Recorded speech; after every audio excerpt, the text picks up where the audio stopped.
Let me say something that might annoy you, but it will save you years of struggle. Money is not avoiding you because you don't work hard enough. It's responding to who you believe you are. That's why some people hustle endlessly and stay stuck, while others attract money with almost embarrassing ease. It's not luck. It's not talent. It's identity. And before you argue with me, ask yourself this: has money ever come into your life and then quietly disappeared again? Exactly. In the next few minutes, I'm going to show you why money behaves this way, how your self-image is silently deciding your income, and the one identity shift that changes everything without affirmations, fake positivity, or chasing. If you stay with me, you won't just understand money better, you'll understand yourself. Listen closely, because this may offend the old story you've been telling yourself. Money is not avoiding you because you're unlucky. It's not hiding because the economy is bad. And it's certainly not late because the universe is cruel. Money is responding to you exactly as you are. Now I know that sentence might make you want to fold your arms, sigh deeply, and say, "Oh please, here we go again." But stay with me, because once you truly understand this, you stop chasing money like a desperate lover and start attracting it like a natural consequence. Let me ask you something simple and slightly uncomfortable. If money were a person, would it feel safe staying with you? Or would it say, "Lovely soul, but no structure, no direction, no belief. I'll check back later"?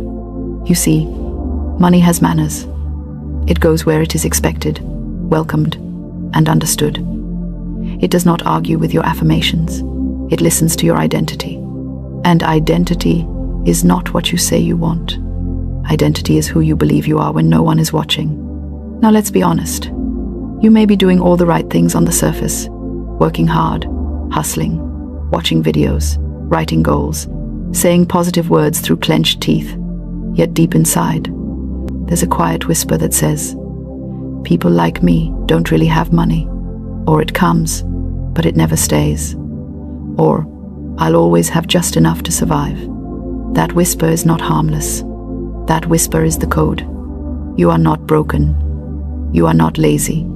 You are not cursed. You are simply loyal to an old identity that once kept you safe. And safety, my dear, is the enemy of prosperity. Most people believe money is something you earn. That is a charming myth. Money is something you match. Think of it like tuning a radio. You can shout at the radio all day, but if you're on the wrong frequency, you'll only hear static. Money works the same way. It doesn't move toward effort alone. It moves toward alignment. This is why one person can work themselves into exhaustion and remain stuck, while another seems to glide into opportunities with suspicious ease. It's not favoritism, it's identity. The outer world is always a mirror, never a decision maker. If your bank account could speak, it wouldn't insult you. It would simply say, "I am showing you who you believe you are." Now pause here, because this is where people usually panic. They think, "So it's my fault?" No, it's your responsibility, not your fault. You did not consciously choose your money identity. You inherited it, you absorbed it, you practiced it until it became familiar. Familiar feels like truth, even when it's false. Perhaps you grew up hearing that money is hard to get. Perhaps you saw good people struggle and bad people thrive. Perhaps you learned that wanting more made you greedy, selfish, or ungrateful. So you became a kind, spiritual, hard-working person who secretly feels uncomfortable receiving. And money, being extremely polite, obeys that discomfort. Here is the great revelation. Money follows identity the way a shadow follows a body. You don't chase your shadow. You move, and it moves with you. So the question is not, how do I get more money? The real question is, who must I become for money to feel natural in my life? Now don't dramatize this. You don't need to become ruthless, cold, or obsessed. Prosperity does not require you to lose your soul. It requires you to upgrade your self-concept. Let me make this delightfully practical. There are 3 identities most people unconsciously live in. The first is the survivor. The survivor says, As long as my bills are paid, I'm fine. The survivor feels relief when money arrives and panic when it leaves. Money comes in short bursts and exits quickly because it was never invited to stay. The second is the striver. The striver says, if I just work harder, learn more, push more, then someday. The striver is always preparing for prosperity, but never quite living in it. Money comes, but it's tense. It feels earned through struggle, so it must be guarded through fear. The third is the steward. The steward says, money flows through me because I know how to direct it. The steward expects money, manages it calmly, and uses it with purpose. Money feels relaxed here. It lingers. Notice something important. Only one of these identities feels safe for money. Money does not want drama. It wants direction. So how do you shift identity without pretending, lying to yourself, or plastering affirmations over disbelief like wallpaper over cracks? You begin by acting from the identity before the evidence appears. Now don't misunderstand me. This is not reckless fantasy. This is disciplined imagination. Identity is formed by repeated decisions, not emotional declarations. Here is a simple test. When money enters your life, even a small amount, what do you do first? Do you rush to spend it? Do you immediately assign it to problems? Do you feel relief instead of appreciation? Those reactions reveal your identity. A prosperous identity does not panic at small sums. It respects them. If you cannot manage 50 with clarity, you will not manage 5,000 with peace. So the first shift is this. Stop treating money like a crisis response and start treating it like a relationship. You don't yell at a guest. You don't ignore them. You don't cling desperately to their arm. You welcome them. You give them a place, and you trust the rhythm of their coming and going. Here is a gentle but powerful practice. Every time money comes to you, say inwardly, you are welcome here, and I direct you wisely. Not dramatically, not loudly, calmly, because calm is the language of authority. Next, begin to notice how you speak about yourself. Not money, yourself. Do you say things like, I'm not good with money, I always mess this up, I'm just trying to survive? Those are identity statements, not observations.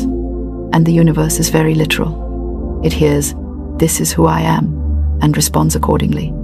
You don't need to swing to arrogance. Simply shift to truth.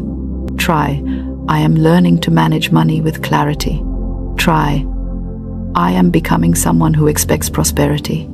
Try, I handle resources with wisdom. Identity grows through permission. Now let's address the fear that's been sitting quietly in the room. If I become prosperous, will I lose myself?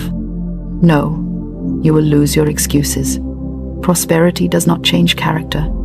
It reveals it. If you are generous, you become more generous. If you are anxious, you become more aware of it. Money magnifies what's already there. That is why identity must come first. And here's the delightful irony. When you stop begging life to give you more, life starts trusting you with more. So today, don't try to earn money. Try to embody someone money recognizes. Make one decision today from the identity of a steward. Organize something. Plan something. Delay an impulse. Give intentionally. Receive gratefully. Small acts, repeated, rewrite the code. And as you do this, something curious will happen. Opportunities will feel less forced. Ideas will feel more natural. Money will arrive through channels you didn't strain to open. Not because you chased it, but because you finally stood still long enough to let it find you. Let this settle, because once identity shifts, everything else follows quietly, faithfully, and without argument. Now let's go deeper, because this is where the transformation becomes unavoidable. Once you begin to shift your identity, life will test you, not to punish you, but to confirm who you truly are. Old patterns will knock at the door and say, are you sure you've changed? Unexpected expenses may appear. Doubt may whisper, see, nothing's different. This is not failure. This is initiation. Prosperity does not respond to hope. It responds to consistency. Here is where most people retreat. They do a few calm, empowered actions, then panic at the first inconvenience and sprint back to their old identity like a child running to a familiar room in the dark. Do not do that. Identity is proven in moments of pressure, not comfort. When money feels tight, do you collapse into fear or do you maintain clarity? When an opportunity appears, do you hesitate because you feel unworthy or do you step forward calmly without apology? You don't need to feel confident. You need to be congruent. Now let me tell you something liberating. Prosperous people do not feel magical about money. They feel normal. That is the real secret.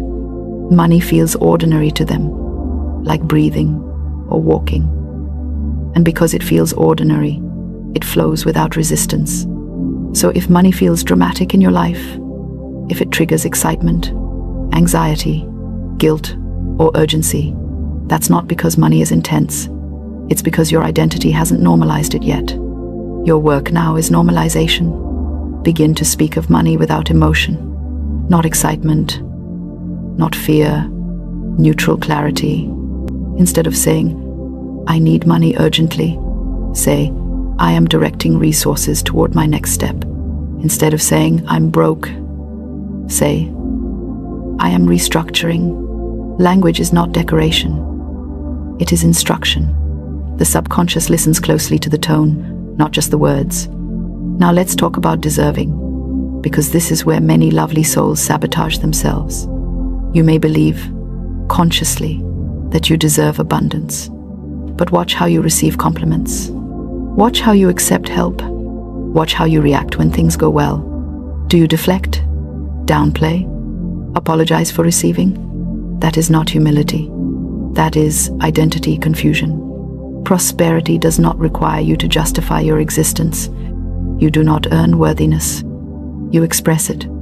Here is a small exercise that feels almost silly, which is exactly why it works. The next time something good happens, anything at all, say simply, of course, not sarcastically, gently. Of course this happened. Of course support arrived. Of course there was enough. This trains your inner world to expect ease without arrogance. Now let's address action. Because identity without action is imagination, and action without identity is exhaustion. Prosperous identity takes clean, boring, consistent action. Not frantic action, not heroic action, orderly action. This might look like tracking where your money goes without judgment. It might look like setting one clear financial intention for the month. It might look like learning a skill and pricing it without apologizing. Notice I didn't say working harder. I said working clearer. Confusion repels money. Clarity invites it. Another crucial shift is this. Stop waiting for money to arrive before you respect it. If you throw coins in a drawer, ignore your statements, avoid looking at numbers, money gets the message that it is not safe here. Respect precedes increase. Even if the amount is small, treat it with dignity. Name it, place it, assign it purpose. Order is a love language money understands. Now, let me gently confront the fantasy that keeps many people stuck.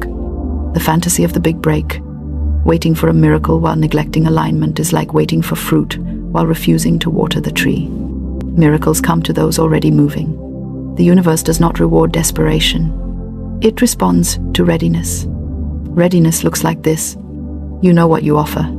You know what you charge. You know how to receive. You know how to direct. And if you don't know yet, you are learning without shame. Shame is a terrible financial advisor. Now here is the most important reframe of all. Money is not your source. It is a channel. Your source is intelligence, creativity, service, and divine order. When you stop worshipping money and start working with it, it relaxes. Money likes to be used well. It likes to circulate. It likes purpose. Ask yourself regularly, what would money do if it trusted me? Then behave accordingly.